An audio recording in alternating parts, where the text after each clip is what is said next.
Provavelmente você já ouviu falar no termo Cabalá.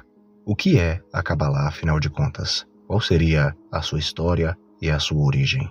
A Cabalá é praticada principalmente pelos judeus cabalistas, mas o Cabalá ou a Cabalá tem chegado a muitos cristãos e muitos cristãos têm praticado a Cabalá sem saber a respeito de sua origem antiga. Será que a Cabalá é uma espécie de misticismo, um sincretismo religioso judaico do cativeiro babilônico? Nesse vídeo eu quero sanar essa dúvida que muitas pessoas têm a respeito do que é a Cabalá. Se você tem essa dúvida e chegou aqui no canal, eu peço que deixe o seu like, se inscreva no canal e compartilhe esse vídeo com outras pessoas que também têm essa dúvida a respeito do que seria a Cabalá.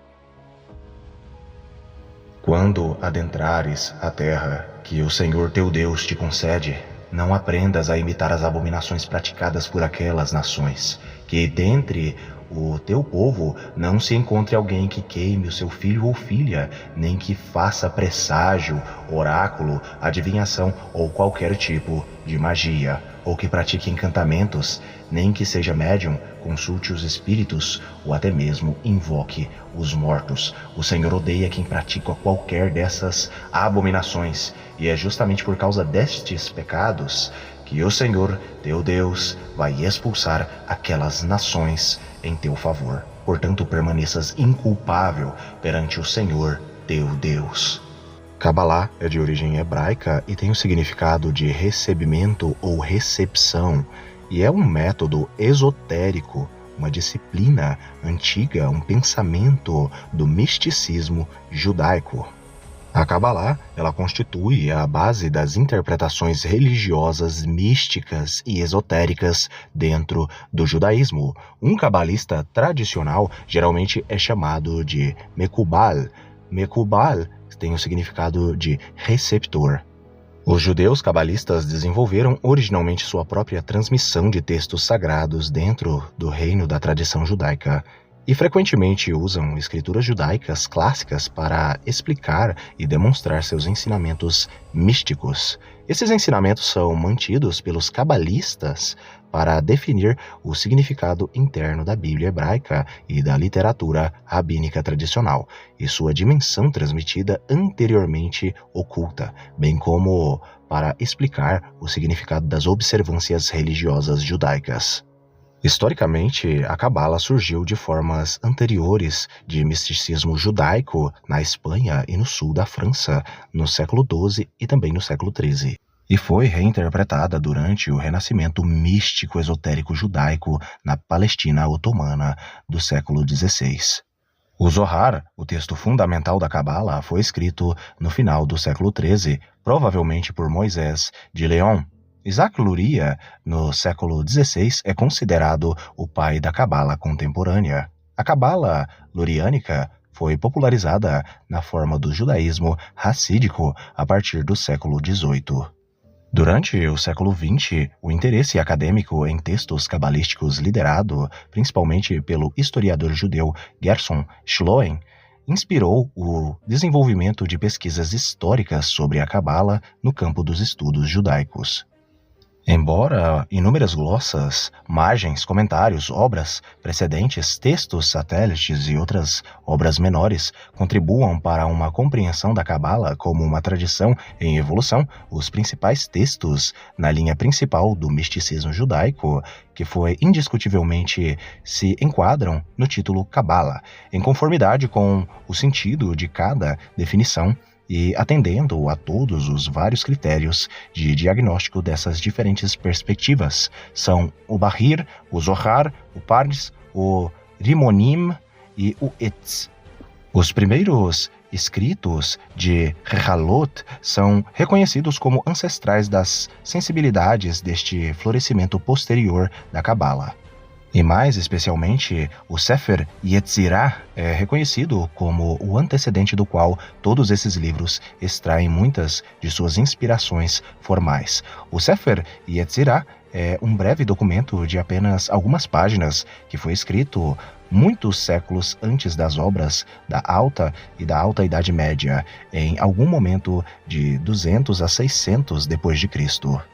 Detalhadamente, uma visão alfanumérica da cosmologia pode ser entendido como uma espécie de prelúdio ao cânone da Cabala. A história do misticismo judaico abrange várias formas de práticas esotéricas e espirituais voltadas para a compreensão do divino, do espiritual e dos aspectos ocultos da existência.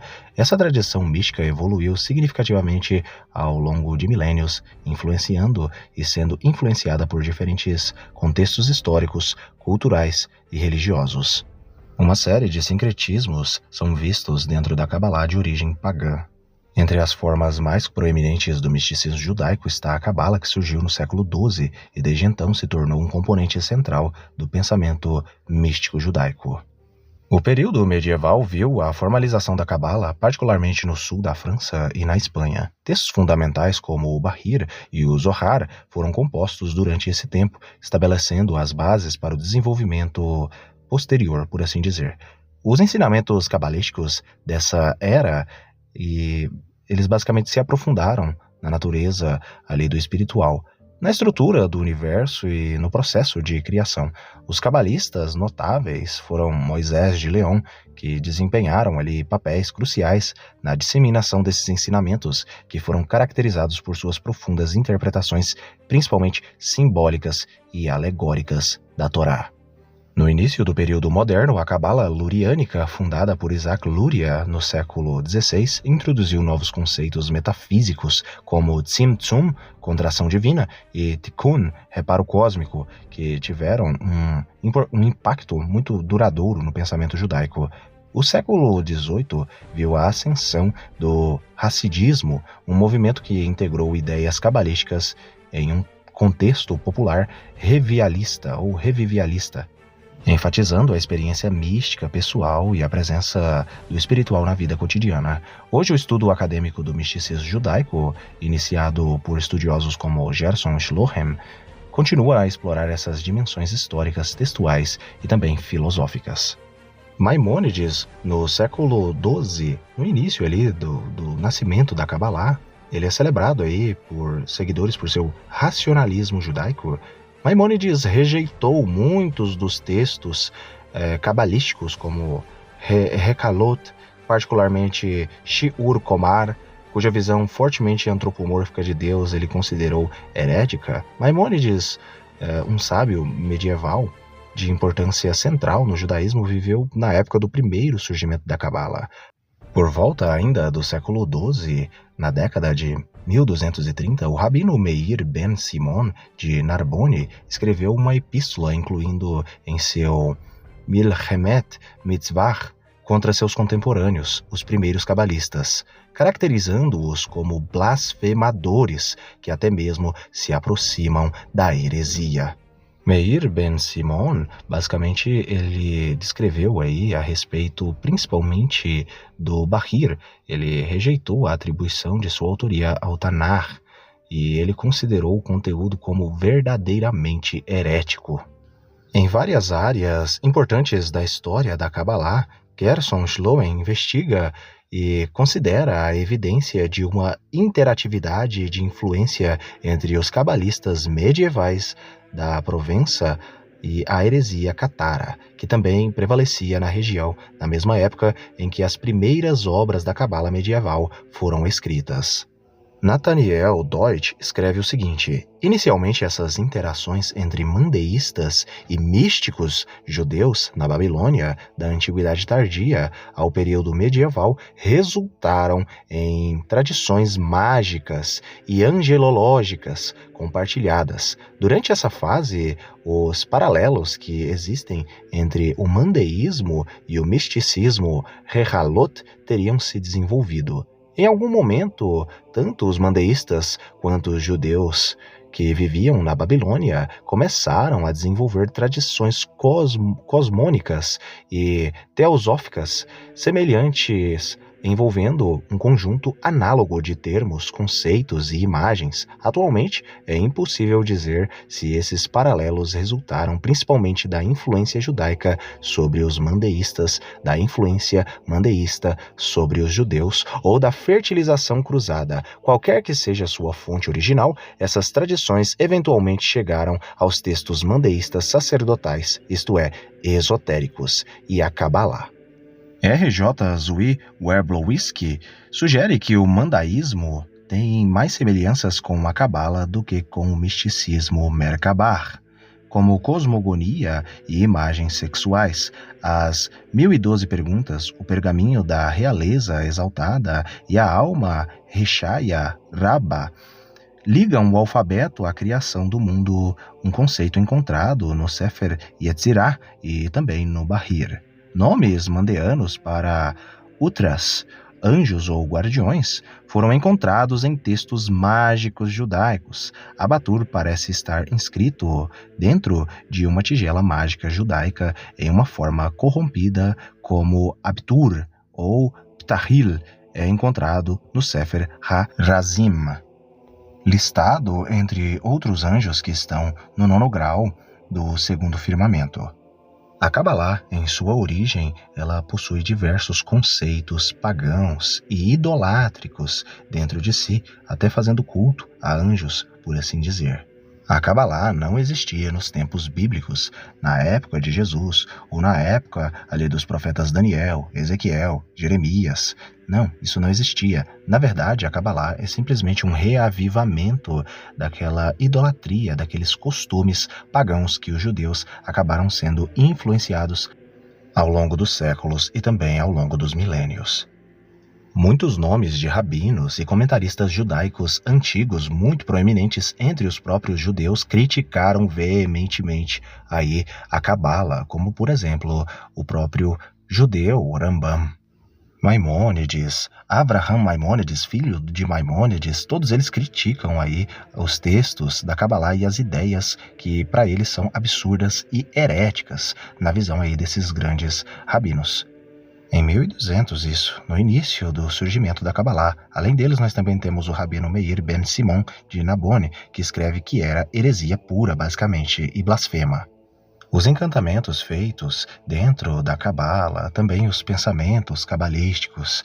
Além disso, o culto a anjos, basicamente, que é feito dentro da Cabalá, os seus preceitos, são todos de origem pagã, não procedem da Tanar, não procedem da Torá, são simplesmente conhecimentos ocultos, místicos e esotéricos de judeus bem posteriores à época de Salomão, à época de Davi, à época do judaísmo antigo.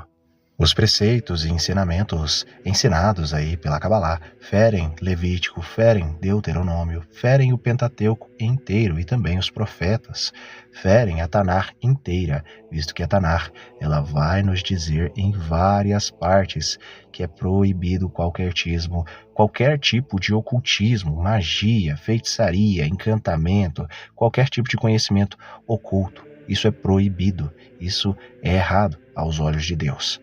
Ou seja, os ensinamentos da Cabala estão ligados ao ocultismo, ao conhecimento não bíblico, isto é, fora das escrituras sagradas. A Cabala não é judaísmo puro, é apenas a mistura do judaísmo com ideias esotéricas e ocultistas. Um ótimo exemplo para ilustrar tudo isso é que os cabalistas acreditam na reencarnação, que vai contra o ensino bíblico tanto do Antigo Testamento quanto do Novo Testamento. No livro de Jó, no capítulo 7, no verso 9, nós podemos ver claramente que ele vai dizer que a reencarnação não existe. Já no Novo Testamento, em Hebreus 9, 27, também diz que o homem foi declarado morrer apenas uma vez, e depois disso vem o juízo. No livro de Jó, no capítulo 7, no verso 9, vai dizer claramente que depois que uma pessoa morre, o destino dela é o Sheol, e ela não pode mais voltar à vida. No Antigo Testamento, quando as pessoas morriam, ou iam para o Sheol, ou iam simplesmente voltavam, tornavam para Deus.